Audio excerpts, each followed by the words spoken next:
আমি কি দোষ করেছিলাম যে ওরা আমায় জ্যান্ত জ্বালিয়ে দিল?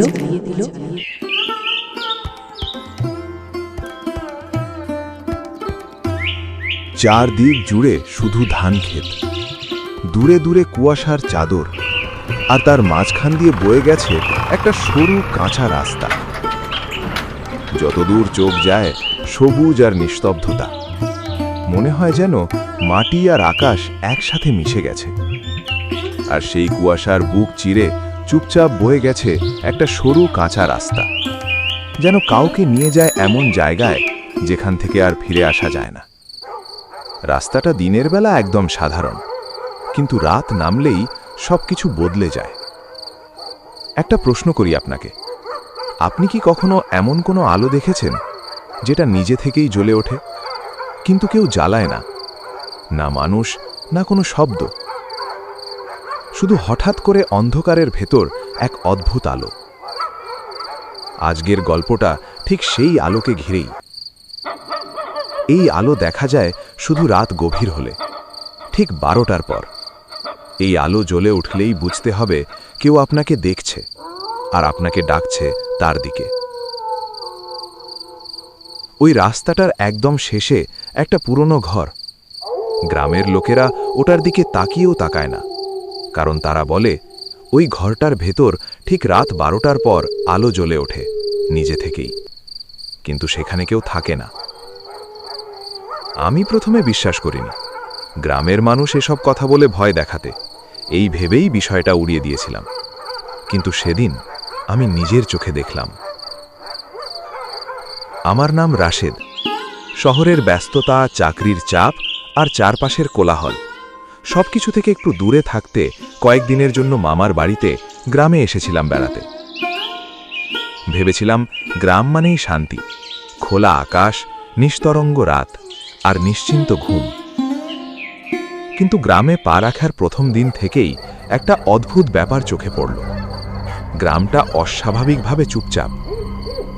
দিনের বেলা মানুষ দেখা যায়, কিন্তু তারা কথা বলে খুব কম, চোখে চোখ রাখে না কেউ। আর সূর্য ডুবে যেতেই পুরো গ্রাম যেন হঠাৎ নিঃশ্বাস চেপে ধরে। রাত হলেই একটার পর একটা দরজা জানালা বন্ধ হতে থাকে। কোনো আড্ডা নেই, কোনো হাসির শব্দ নেই, শুধু নিস্তব্ধতা। প্রথম রাতেই আমি একটা জিনিস খেয়াল করলাম। দূরে তাকাতেই দেখা গেল একটা সরু কাঁচা রাস্তা, আর সেই রাস্তার একদম শেষে একটা পুরনো ঘর। দেয়ালে বয়সের দাগ, চারপাশে ঝোপঝাড়। গ্রামের সব ঘর তখন অন্ধকার, কিন্তু শুধু ওই ঘরটায় একটা হলুদ আলো জ্বলছে। আলোটা খুব উজ্জ্বল না, আবার একেবারে ম্লানও না। মনে হচ্ছিল কেউ যেন ইচ্ছে করে ওখানেই আলোটা জ্বালিয়ে রেখেছে। আমার কেমন জানি অস্বস্তি লাগল। আমি মামাকে জিজ্ঞেস করলাম, আচ্ছা মামা, ও ঘরটায় কে থাকে? কথাটা শুনে তিনি আমার দিকে তাকালেন না, একটু চুপ করে থেকে শুধু বললেন, ওদিকে তাকাবি না। আমি অবাক হয়ে গেলাম। মামা আবার বললেন, রাত হলে জানালা বন্ধ করবি, দরজার ছিটকিনি ভালো করে লাগাবি। তার কণ্ঠস্বরটা কেমন যেন বদলে গিয়েছিল। এরপর ধীরে করে বললেন, এই গ্রামে কিছু জিনিস না জানাই ভালো।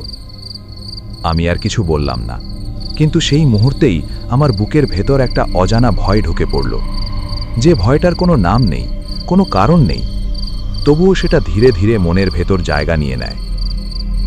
সেই রাতে ঘুমোতে যাবার সময় আমি জানালাটা বন্ধ করেছিলাম ঠিকই, কিন্তু মনটা বারবার টান খাচ্ছিল ওই আলোর দিকে।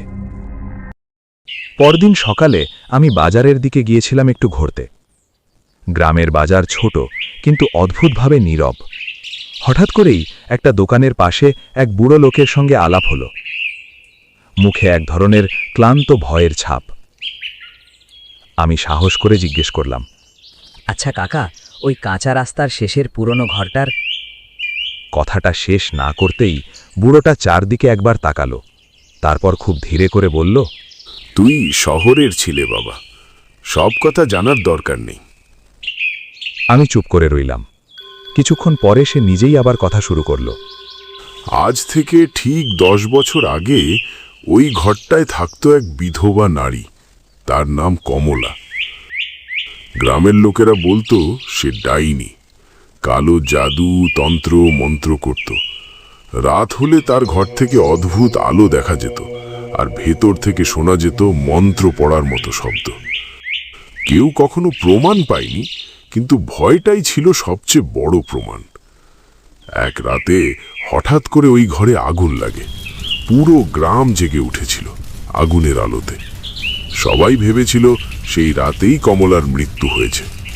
কিন্তু অদ্ভুত ব্যাপার, পরদিন সকালে যখন আগুন নিভে গেল, একটা জিনিসও কেউ খুঁজে পায়নি। না কমলার দেহ, না কোনো কিছু। ছাই ছিল, পোড়া কাঠ ছিল, কিন্তু মানুষ ছিল না। সেই ঘটনার পর থেকেই গ্রামে শুরু হয় আরেক ভয়। প্রতি অমাবস্যার রাতে ওই পোড়া ঘরটায় একটা হলুদ আলো জ্বলে ওঠে। না কোনো বাতি, না কোনো মানুষ, শুধু আলো।